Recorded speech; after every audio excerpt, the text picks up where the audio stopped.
elections have continued to trail the recent report of the European Union Election Observation Mission, EU-EOM, on the 2023 general elections. This is as the mission's report indicates that there were obvious lapses in the electoral process. The mission highlighted 6 priority areas, including systemic weaknesses.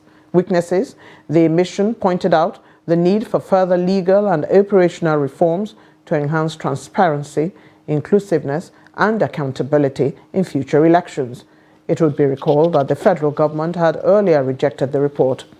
In the meantime, some Deltans have been reacting to the report by the EU mission amidst the swift rejection of the report by a section of the populace.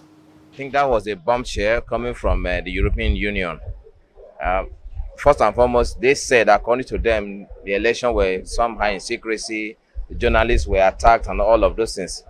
This is a first-hand information report coming from EU, and if that's anything to go by, it shows that the last election was flawed. So if we have been accepting other reports by the EU before, obviously we should accept the same report. So what the EU, their report is very clear, and their recommendation, the 6-point recommendation that they gave, is also clear.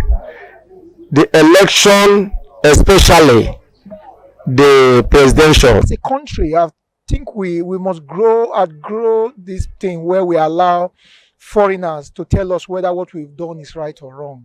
We must come to a point where we begin to evaluate what we've done by our own internal mechanisms, so that at the end of the day, we can now, as a people, say, is this right or wrong? From the reports of the EU, though there are certain positives that should be, taken from the reports, and I implore the electoral umpire to study the report and see how they can improve on the elections going forward.